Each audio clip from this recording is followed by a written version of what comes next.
क्या आप भी शनिदेव की साढ़े साती से परेशान हैं? क्या आप भी शनिदेव की साढ़े साती से आने वाले दुखों के कारण बेहद चिंता में रहते हैं? क्या आप भी साढ़े साती से आने वाले दुखों को हटाने के लिए उपाय करते करते थक गए हैं? पीर फकीर बाबा तंत्र मंत्र विद्या आप सब कुछ कर चुके हैं, दान दया धर्म सब कुछ कर चुके हैं। कब तक डर के साए में जियोगे? इस डर से बाहर निकलो। यदि आप डर से बाहर निकलना चाहते हो, साढ़े साती से को दूर हटाना चाहते हो, तो यह वीडियो आपके लिए है। राधे राधे, राधे कृष्णा भक्ति रस चैनल में मैं विकास अग्रवाल आपका स्वागत करता हूं। साथियों, जब शनिदेव की साढ़े साती आती है तो बहुत लोग बहुत विचलित हो जाते हैं, क्योंकि जब साढ़े साती आती है तो धीरे धीरे धीरे धीरे दुख एक के बाद पहला, दूसरा, दूसरे के बाद तीसरा, चौथा, पांचवा, बारी बारी से हमारे जीवन में कुछ परिवर्तन होने लगते हैं, कुछ दुख आने लगते हैं, कुछ समस्याएं आने लगती हैं। जी, पहली से निकलते नहीं है दूसरी आ जाती है, पहली दूसरी से निकलते नहीं है तीसरी आ जाती है। इंसान घिरता चला जाता है, उसमें बुरी तरह ट्रैप हो जाता है, और तब उसको कोई अपने संबंधी, अड़ोसी पड़ोसी रास्ता दिखाते हैं। क्या रास्ता दिखाते हैं? कि आप फला बाबा के पास जाओ, फला तांत्रिक के पास जाओ, फला ज्योतिष के पास जाओ, वो आपको शनिदेव की साढ़े साती से बाहर निकलने का उपाय बताएंगे। और जब आप वहाँ जाते हो तो वहाँ क्या पता चलता है? वहाँ पता चलता है कि शनिवार के दिन आपको काला कपड़ा दान करना है, लेकिन शनिवार को खरीदना नहीं। शनिवार के दिन आपको शनिदेव को लोहा, काली उड़द, सरसों का तेल ये चढ़ाना है, किंतु यही नहीं खरीदना। एक दिन पहले आप खरीदो, पर शनिवार को आप खरीद नहीं सकते। पीपल पे आपको दिया जलाना है, तब जाकर के आपके शनिदेव शांत होंगे, ऐसा वह लोग दावा करते हैं, हमें और आपको बताते हैं। और चूंकि हम दुख से घिरे हुए होते हैं तो उनकी हर एक बात को मानकर उसका अनुसरण करते चले जाते हैं, करते चले जाते हैं। और कुछ लोग तो साथी वो ऐसे होते हैं कि वो कुछ गलत लोगों के ट्रैप में फंस जाते हैं, बजाय निकलने के वो उसके अंदर और ज्यादा डूब जाते हैं। एक तो वैसे दुखी थे, वैसे परेशान थे अपनी परेशानियों से, अपनी परिस्थितियों से, एक के बाद एक दुख आने के कारण, ऊपर से जब ऐसे लोग इसके अंदर सम्मिलित हो जाते हैं कि जिनको धन की आवश्यकता होती है या किसी की बलि की आवश्यकता होती है, ऐसे लोगों के साथ हम ट्रैप हो जाते हैं और उनके कहे अनुसार उन्हें धन भी देते हैं। और बहुत से लोग तो ऐसे भी मिल जाते हैं कि इसकी बलि दो, उसकी बलि दो, फलाना की बलि दो। आपने बहुत देखा होगा, कहीं कहीं जानवर की बलि लेते हैं, और कुछ किस्से ऐसे भी आते हैं जहां मनुष्य और खासतौर से बच्चों की भी बलि दी जाती है, और तब जाकर के वो आपको उन परिस्थितियों से निकालने का दावा करते हैं। क्या साथियों, आपने कभी ये सोचा है कि जो शनि देव की साढ़े साती आती है, वैसे इसमें एक ढैया, पंचम और साढ़े साती तीन होती है। ढैया मतलब 2.5 साल, पंचम 5 साल और साढ़े साती 7.5 साल की। तो ये क्यों आती है? इसका मुख्य कारण क्या है? क्या कभी सोचा है? हम इस चीज को नहीं सोचते। हम सोचते हैं कि हम दुखी हैं, हम कैसे यहां से बाहर निकले, और जिनके पास जाते हैं वो हमें एक घोड़े की नाल की अंगूठी पहनने की सलाह दे देते हैं, घर के बाहर घोड़े की नाल लगाने की सलाह दे देते हैं। काला धागा, शनिवार को पड़ियों को तेल देना है, शनिदेव को तेल से नहलाना है। और हां, एक चीज का खास ध्यान रखना होता है उस समय पर कि शनिवार को हमें काला कपड़ा, लोहा, उड़द, सरसों का तेल ये नहीं खरीदना। साथियों, क्या कभी विचार किया है कि शनिदेव है कौन? अगर इसको ये देखा जाए कि भारत सरकार है, आज मोदी जी प्रधानमंत्री हैं, उनके नीचे अनेकों मंत्री हैं, उनसे ऊपर राष्ट्रपति हैं। अगर देश के अंदर सर्वोच्च व्यक्ति देखा जाए तो राष्ट्रपति होता है। राष्ट्रपति के नीचे कैबिनेट होती है जिसमें एक मंत्रियों का प्रधान होता है, जिसे प्रधानमंत्री कहते हैं। उसके नीचे अनेक मंत्री होते हैं जो अपना अपना कार्य करते हैं। शनिदेव भी विधि के विधान में वही कार्य करते हैं। बहुत अच्छे, बहुत सच्चे देव हैं। वो अपना कार्य बिल्कुल निपुणता से करते हैं। कभी किसी को 1% तो बहुत दूर की बात है, 10,000 का भी अगर 1 पॉइंट लगाएं तो भी वो किसी को अनचाहे दुख नहीं देते। वो सिर्फ कर्म का फल देते हैं। और हम सोचते हैं कि जो कर्म हम करके आए हैं, उन कर्मों के फल को हम एक घोड़े के पैर के नीचे लगी नाल को हटा करके अपनी अंगूठी बना ले, घर में बांध दे या गले में पहन ले, उससे हमारे दुख दूर हो जाएंगे। क्या शनिदेव हमें केवल इसलिए दुख देंगे कि हम शनिवार को तेल खरीद लाए? क्या शनिदेव हमें इसलिए दुख देंगे कि हमें काले वस्त्र की जरूरत थी और हमने काले रंग का वस्त्र शनिवार को खरीद लिया? अगर शनिदेव को इन काले चीजों से नफरत होती तो शनिवार को कोई भी बच्चा काले बाल लेकर पैदा ही नहीं होता। भगवान ने आंखों का रंग काला क्यों बनाया? शरीर के बालों का रंग काला क्यों बनाया? नहीं बनाते वो। अगर हम तेल नहीं खरीदेंगे तो शनिदेव खुश होंगे, और तेल खरीदेंगे शनिवार के दिन तो शनिदेव रुष्ट हो जाएंगे। मतलब उनका सृष्टि में लोगों ने ऐसा हमें समझाने की कोशिश की है, ऐसा प्रयास किया है कि उनका सृष्टि में न्याय से कोई लेना देना नहीं है। उनका लेना देना बस ये डंडा लेके बैठा रहना है, भाई फलाना विकास अग्रवाल तेल कैसे ले आया शनिवार के दिन, आज इसका बैंड बजाना। बस मना करा था ना शनिवार के दिन तेल खरीदने के लिए, मना करा था ना शनिवार के दिन कोई काला कपड़ा काले रंग का नहीं लेकर के आना। अरे भैया, अपना दिमाग चलाओ। श्रीमद् भगवद गीता के अंदर प्रभु श्री कृष्ण ने साफ साफ लिखा है कि यह जीवन हमें प्रारब्ध के कारण मिलता है। जैसा हमारा प्रारब्ध वैसा हमारा जीवन चलेगा, जैसे हमारा कर्म वैसा हमारा प्रारब्ध। जब कर्म में तो हमने लिखे हैं कोड़े और चाहते हैं कि हमें मिले हर वक्त पकोड़े, कैसे मिलेंगे? साथियों, दुख आता है तो अच्छे अच्छे बिखर जाते हैं। किसी स्टेज पे आप भी बिखरे होंगे, हम भी बिखरे हैं, मैं मानता हूं। बुद्धि भ्रष्ट हो जाती है उस वक्त, क्योंकि तन मन धन संगी साथी पड़ोसी सब बदल जाते हैं, सब छोड़ देते हैं साथ।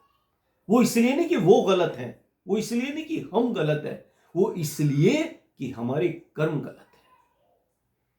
उन कर्मों का फल हम भोग रहे हैं। बस हमारे न्याय के देवता श्री शनिदेव जी हमको उसका फल दे रहे हैं।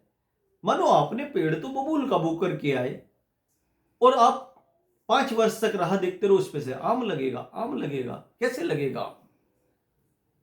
जब पेड़ बोए बबूल का तो आम कहां से होए? आम बोते तो आम लगता ना। ये ठीक है कि हमें नहीं पता हमने पिछले जन्मों में क्या कर्म किए जिसके कारण हमारा प्रारब्ध बना, लेकिन ये तो पता है कि कर्म से प्रारब्ध बनता है, प्रारब्ध से जीवन मिलता, तो कम से कम अब तो आगे अच्छे कर्म करें। साथियों, एक महान संत को सब लोग जानते होंगे, गाहे बगाए सबने उनका नाम सुना होगा, श्री सुदामा जी। बहुत विद्वान संत थे, त्रिकालदर्शी संत थे, और सबसे बड़ी बात वो प्रभु श्री कृष्ण के मित्र भी थे। क्या उनको किसी ने उपाय नहीं बताए होंगे? क्या वो उपाय नहीं कर सकते थे अपनी दरिद्रता को दूर करने के लिए? आपने उनके कितने किस्से पढ़े होंगे, कितने किस्से सुने या देखे होंगे कि उन पे एक वक्त का भर पेट परिवार के लिए अनाज नहीं होता था। वो भी भिक्षा में मांगने के बावजूद भी। और कभी कभी तो इतनी भिक्षा मिलती थी कि बहुत थोड़ा सा अनाज सबके हिस्से में आता था, और जब वो अपने हिस्से का अनाज ग्रहण करने बैठते थे, भोजन ग्रहण करने बैठते थे, तो द्वार पे कोई भिक्षुक, कोई जानवर भूखा आ खड़ा होता था। वो थोड़े से अनाज को देखते थे और उसकी भूख देखते थे, और वो अनाज भी प्रभु को धन्यवाद करते हुए, उनके श्री चरणों में अर्पण करते हुए उस जीव को दे दिया करते थे, और जल पी करके सो जाते थे। हरि गुण गाते रहते थे, हमेशा श्री कृष्ण का जाप करते रहते थे। जिनके मित्र कौन थे? कौन? स्वयं श्री कृष्ण, स्वयं भगवान श्री कृष्ण जिनके मित्र थे। और ऐसे वैसे मित्र नहीं, ये भी आप जानते होंगे कि जब वो द्वारका गए मित्र से मिलने, तो उनके पांवों को पखारा था अपने हाथों से, अपने आंसुओं से उनके पांव को धोया था, और अपने गले के पटके से उनके पांव को पोंछा था। ऐसे मित्र थे जिनके, क्या वो अपने कर्म नहीं कटवा सकते थे ये तंत्र मंत्र विद्या करके? ऐसा नहीं है साथियों, हमारा और आपका भ्रम है। दरअसल क्या होता है, जैसे हमें बुखार होता है तो हम बुखार में रेस्ट करने के बजाय क्रोसिन खाना ज्यादा सही समझते हैं, क्योंकि क्रोसिन खाएंगे आधे घंटे में बुखार उतर जाएगा और हम अपने काम में लग जाते हैं। जबकि बुखार शरीर का दोस्त है, शरीर को ठीक करने के लिए आता है। ठीक इसी प्रकार शनिदेव, समझो, ऐसा समझो कि वो हमारे दोस्त बन के आए, हमारे कर्मों को काटने में हमारी मदद करते हैं। जो कर्म हमने किए हैं, आप शनिदेव की उपासना कीजिए। मैं ये नहीं कहता कि शनिदेव की उपासना मत कीजिए डर के, आप शनिदेव के सामने दिया जलाइए, लेकिन इस लालच में नहीं कि आप मेरी साढ़े साथी खत्म करो। आप ये कहकर के उनके सामने दीपक जलाओ, उनसे क्षमा याचना करो कि जो हो गया मैं उससे अनभिज्ञ हूं, पर आगे से मैं अपने अच्छे कर्म करूंगा। तो शायद शनिदेव प्रसन्न होकर के उसमें कुछ कर पाए। वैसे तो विधि का विधान है, कर्म का फल तो वो देंगे ही। इस कर्म के फल को, इस साढ़े साती से, इस ठैया से, इस पंचम से यदि कोई हमें बचा सकता है तो स्वयं श्री कृष्ण। अरे जब हम उनकी भक्ति करेंगे, जब हम उनसे प्रेम करेंगे, तो पीछे हम कुछ भी करके आए हों, पहले तो इस जन्म में हम अपने कर्मों को सुधार लेंगे, और दूसरा जब हम उनसे रोज अपने किए हुए कर्मों की माफी मांगेंगे, तो हो सकता है एक दिन नारायण प्रसन्न हो जाए, हमारी कर्मों की हमें क्षमा दे दे, कुछ कम कर दे, आधा कर दे, पौना कर दे। लेकिन कर्म का फल तो भोगना पड़ेगा। हां, ये जरूर तय है कि यदि हमने ईश्वर की भक्ति की, श्री हरि के चरणों में दिन रात प्रेम से लगे रहे, सिर्फ प्रेम से, तो ये बात तय है कि कर्म कितने प्रतिशत कम होंगे मैं ये नहीं दावा करता, लेकिन आपको उनमें सहने की सहन शक्ति आ जाएगी। शांति, उस मन में अशांति होने के बावजूद, जीवन में अशांति होने के बावजूद, मन में अशांति शांति धीरे धीरे आने लगेगी। आपको रास्ता दिखने लगेगा उससे निकलने का। वो हाथ पकड़ के भी ले जाएंगे, वो गोद में उठा के भी ले जाएंगे, रास्ता कटवा देंगे। आप जानते हो कि शनिदेव किसकी पूजा करते हैं, शनिदेव किसके उपासक हैं? अगर आप देखोगे तो आपको पता चलेगा कि इस भगवान कृष्ण के बहुत बड़े भक्तों में शनिदेव का नाम आता है। शनिदेव स्वयं उनकी भक्ति में डूबे रहते हैं। और हम क्या करते हैं? कष्ट आया नहीं, इधर पड़ियों को तेल दो, कि और भावना क्या होती है कि दान दे रहे हैं, हमने दान दिया है, और दे किस लिए रहे हैं? क्योंकि हम डरे हुए हैं।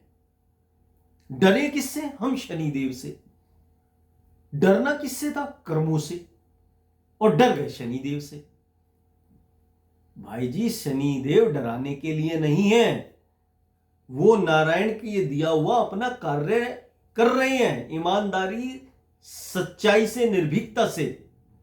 कोई भी आए, चाहे देवलोक से क्यों ना आए, उसको उसके कर्म का भुगतान करना ही होगा। चाहे वो प्रभु श्री राम आए, चाहे प्रभु श्री कृष्ण आए, वो उस प्रारब्ध में जो लिखा कर आए उनको यहां भुगतना पड़ा। और जब कि उन्हीं श्री कृष्ण के उस उपासक खुद शनिदेव है।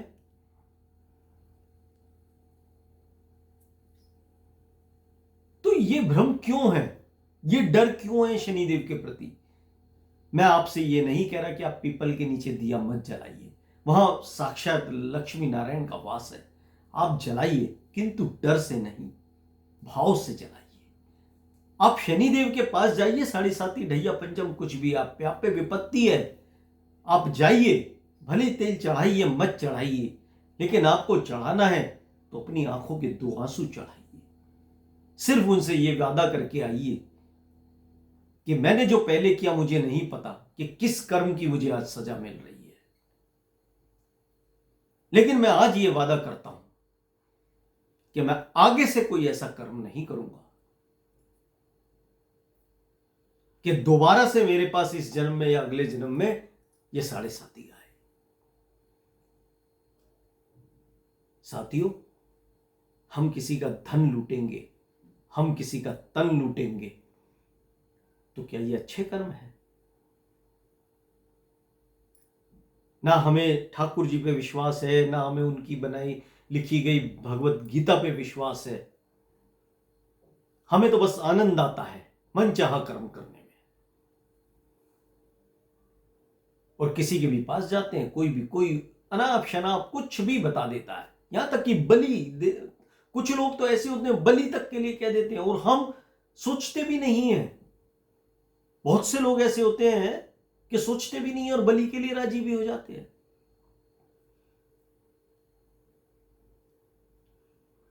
इसलिए अगर आपको शनि देव की साढ़े साती से बचना है तो सच्चे मन से, सच्चे हृदय से प्रभु श्री कृष्ण की शरण में जाइए, या आप जिन भी ईश्वर की आराधना करते हैं उनकी शरण में जाइए, स्वयं शनि देव से माफी मांगिए, और आगे कोई गलत कर्म ना करें उसका उनसे पक्का वादा कीजिए। संभव हो तो थोड़ा सा दान करो, इसलिए नहीं कि साढ़े साती से बाहर निकलना है, इसलिए कि मनुष्य होने के नाते हमारा ये फर्ज है। यदि हम पे चंद पैसे हैं किसी को देने के लिए, किसी के काम आने के लिए, तो हम दे, केवल इस भावना से। ध्यान रखना, ईश्वर कुछ नहीं देखेंगे, सिर्फ आपका भाव देखेंगे। आपको ये वीडियो कैसी लगी कमेंट में जरूर बताना। हो सकता है कुछ मैंने गलत या सही कहा हो, उसको जरूर बताना, मैं आपके कमेंट का इंतजार करूंगा। और किसी और हरि भक्त की कथा या किसी और विषय पे दूसरी कथा लेके आपके समक्ष पेश होऊंगा। जय श्री राधे।